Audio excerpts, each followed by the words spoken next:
सुप्रभात बच्चों। आज हम सब आरोह भागों में शामिल कुंवर नारायण द्वारा रचित कविता बात सीधी थी पर पढ़ेंगे। यह कोई दूसरा नहीं नामक काव्य संग्रह से लिया गया है। इस कविता में कवि क्या कहना चाहता है, आप अपनी पाठ्यपुस्तक में पंक्तियों को देखें। वास्तव में बच्चों, इन पंक्तियों में के माध्यम से कवि ने बहुत ही सटीक अभिव्यक्ति करने पर बल दिया है। यानी कहने का तात्पर्य कि कवि इन पंक्तियों में सटीक अभिव्यक्ति के लिए उचित भाषा के चुनाव पर बल देता है। तो बच्चों आइए हम सब इनकी कविता को पहले पढ़ते हैं। आखिरकार वही हुआ जिसका मुझे डर था, जोर ज़बरदस्ती से बात की चूड़ी मर गई। बच्चों, जोर ज़बरदस्ती का अर्थ होता है बलपूर्वक। चूड़ी मरना पेश कसने या बिना चूड़ी का आप देखेंगे बीच में एक लाइनिंग बनी होती है, खांचा जिसको बोलते हैं, तो वो खांचा से तात्पर्य यहाँ पर है। और वह भाषा में बेकार घूमने लगी, हार कर अर्थ यानी कि थक करके, परेशान हो करके। मैंने उसे कील की तरह उसी जगह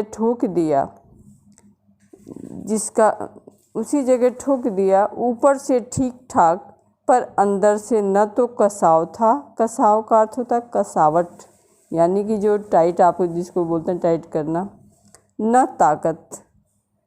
बात ने जो शरारती बच्चों की तरह मुझसे खेल रही थी, शरारती का अर्थ तो आप अच्छी तरीके से समझते होंगे। मुझे पसीना पोंछते देखकर पूछा, क्या तुमने भाषा को सहूलियत से बरतना नहीं सीखा? प्रश्न अलंकार है, क्या शब्द आया है। तो सहूलियत से बरतना नहीं सीखा, सहूलियत का तात्पर्य होता है आसानी, सरलतापूर्वक, और बरतना का अर्थ होता है प्रयोग करना। तो बच्चों आइए इनके अर्थ को समझते हैं। आखिरकार वही हुआ जिसका मुझे डर था, जोर ज़बरदस्ती से बात की चूड़ी मर गई और भाषा बेकार में घूमने लगी। हार कर मैंने उसे कील की तरह ठोक दिया उसी जगह, ऊपर से ठीक ठाक पर अंदर से न तो कसाव न तो ताकत। वास्तव में कवि कहता है कि बच्चों, बात अब भी उचित भाषा के अभाव में और सरलता के अभाव में उलझती ही रही। वास्तव में उसमें चमत्कार या विशेष प्रभाव पैदा करने के चक्कर में जब हमारी अभिव्यक्ति स्पष्ट हो जाती है, अर्थात जब जो हम कहना चाहते हैं उसका कोई अर्थ नहीं होता, तब ऐसा होता है कि भाषा कठिनता से या भाषा की जटिलता या कठिनता से चमत्कार उत्पन्न होना एक भ्रम है। सही बात भी है बच्चों कि अगर हम अपनी बात को सही रूप से सीधे तरीके से आसानी से किसी को समझा सकते हैं, आसान शब्दों में, आसान वाक्यांशों में, तो हमें कठिन शब्दों या वाक्यांशों का प्रयोग करना क्यों आवश्यक होगा? क्या ज़रूरत है कठिन शब्दों का प्रयोग करने के लिए? तो कवि भी यही समझाना चाह रहा है कि भाषा की दुर्लभता से चमत्कार उत्पन्न करना एक भ्रम है, बल्कि इसके कारण बात प्रभावहीन हो जाती है या बात का कोई अर्थ नहीं निकलता। हम बहुत सारे कठिन शब्दों का चुनाव कर लें, बहुत सारे वाक्यांशों का कठिन चुनाव कर लें कि सुनने में बहुत अच्छा लग रहा है, लेकिन अच्छा सुनने में लगने से क्या मतलब है जब उसका अर्थ ही नहीं समझ में आएगा, हम कहना क्या चाहते हैं, बताना क्या चाहते हैं, या उसमें क्या प्रभाव उत्पन्न हो रहा है, या उसका स्पष्ट ही ना हो, तो हम कठिन शब्दों का चुनाव करके क्या करेंगे? तो इसलिए बच्चों हमें सरलता का ही प्रयोग करना चाहिए या सरल भाषा का ही प्रयोग करना चाहिए। अब आगे बच्चे पुनः एक बार इन पंक्तियों को देखें। उसी जगह ठोक दिया, ऊपर से ठीक ठाक पर अंदर से न तो कसाव था न ताकत। यानी कवि कहता है कि अपनी उलझी हुई बात रूपी पेच को उसने या कवि ने हार कर कील की तरह जहाँ थी वहीं ठोक दिया, अस्थाई कर दिया।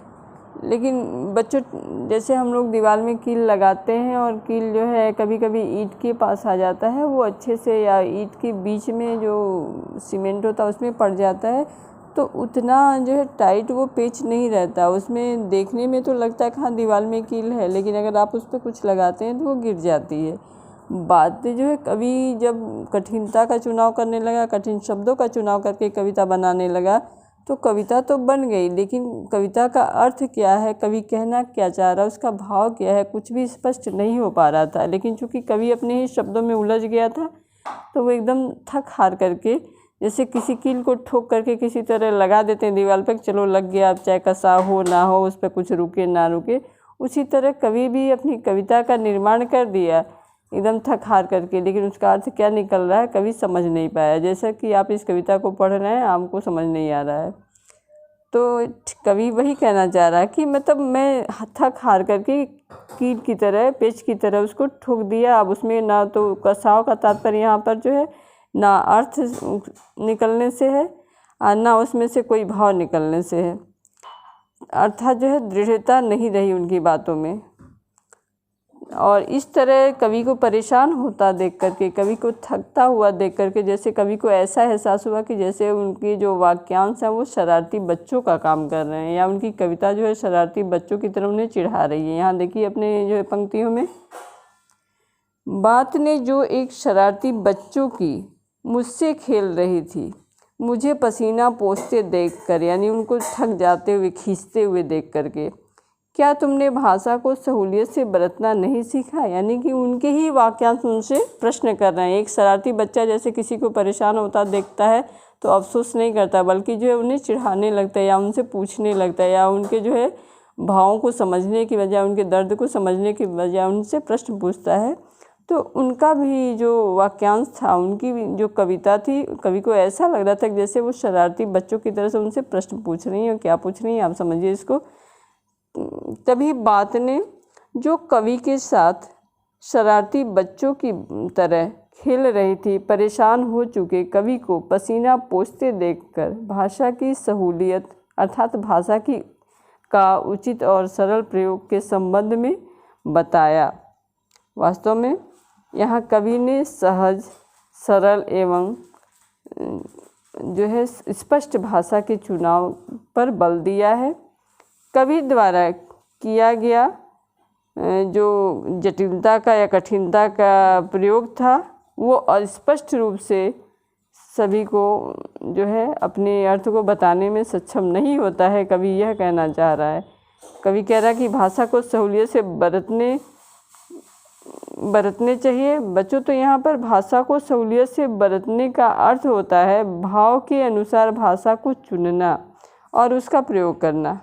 क्योंकि बच्चों, भाषा केवल एक माध्यम है।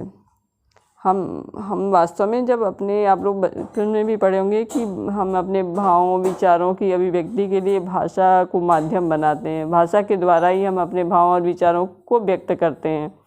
तो यहाँ कवि भी वही कहना चाह रहा है कि भाषा केवल एक माध्यम है, वास्तविक उद्देश्य भावों को स्पष्ट करना, भावों की अभिव्यक्ति जो है दिखाना, जो कविता की सार्थकता का अनिवार्य आधार है। वास्तव में बच्चों, कविता लिखना कोई बहुत मुश्किल काम नहीं है, लेकिन जिस कविता का निर्माण हम कर रहे हैं, जिस कविता को हम जो है बना रहे हैं, दिखा रहे हैं, लोगों तक पहुंचा रहे हैं, उसका अर्थ भी तो निकलना चाहिए, उसका भाव भी तो निकलना चाहिए। कवि यही बताना चाह रहा है।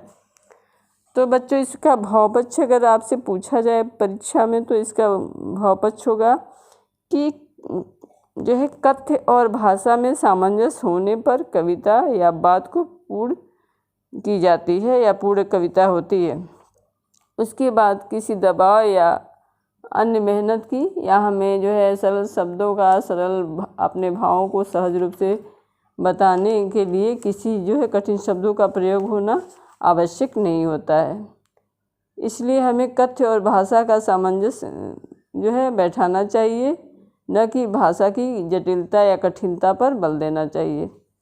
और बच्चों, काव्यांश काव्य सौंदर्य होगा, या आप इन पंक्तियों को पढ़ते जाइए और समझते जाइए कि कहाँ कहाँ काव्य सौंदर्य स्पष्ट हो रहा है कवि द्वारा लिखित। तो बच्चों, यहाँ पर काव्यांश की भाषा सहज है, लेकिन बच्चों एकदम सहज होने के साथ साथ इनके प्रत्येक जो है लाइनों में, प्रत्येक पंक्तियों में बिंब दिखाई दे रहा है। यानी कि पढ़ने के बाद साक्षात जो है कवि की परेशानी, कवि की भाव, कवि के विचार जो है एक चित्र की भांति हमारे सामने प्रस्तुत हो रहे हैं। तो बच्चों, कवि ने पेच के बेतरह कसने और बात की चूड़ी मर जाने के बिंबात्मक जो है प्रयोग द्वारा कविता के लिए जटिल और न समझ में आने वाली भाषा के चुनने के परिणाम को अत्यंत प्रभावशाली एवं सार्थक ढंग से जो है प्रस्तुत किया हम सभी के सामने। दूसरा शब्दांश देखिए इनका, जोर जबरदस्ती। जैसे प्रचलित उर्दू शब्दों का प्रयोग प्रभावशाली ढंग से किया है कवि ने। इनकी भाषा में तत्सम तथा जो है उर्दू शब्दों के मेल से विशेष प्रभाव आ गया है। और बच्चों देखिए इसमें शरारती बच्चा यानी ये सब बातें जो आई हैं, तो इस काव्यांश में बात का मानवीकरण किया गया है। बात का शरारती बच्चों की तरह खेलना एक रोचक दृश्य बिंब है, यानी कि मतलब बात को इन्होंने बच्चों के माध्यम से व्यक्त करने की कोशिश की है कि शरारती बच्चा किस तरह लोगों को चिढ़ाता है, अपनी बातों को मनवाने की कोशिश करता है, लोगों से मजाक करता है, लोगों का मजाक उड़ाता है। तो यहाँ पर बच्चे के माध्यम से कवि ने अपने भावों को, अपनी समस्याओं को उजागर किया है। तो यहाँ पर बिल्कुल मानवीकरण अलंकार है, क्योंकि शब्द तो प्रश्न पूछते नहीं है ये लिखने वालों से। और फिर यहाँ देखिए पसीना पोंछना, पसीना एक तरह का मुहावरा है ये। पसीने पोंछने का तात्पर्य जो है परेशानी से है। तो यहाँ पर इन्होंने अपनी कविता में मुहावरों का भी भरपूर प्रयोग किया है। और फिर किल की तरह ठोकना में उपमा अलंकार है। तरह यानी कि एक तुलना किया गया है। बात के लिए कील की उपमा तथा जबरदस्ती के लिए ठोकना अत्यंत जो है सार्थक और प्रभावशाली जो है इनके प्रभावशाली शब्द हैं। तो बच्चों, उम्मीद करती हूँ कि आप लोगों को समझ में आ गया होगा। धन्यवाद।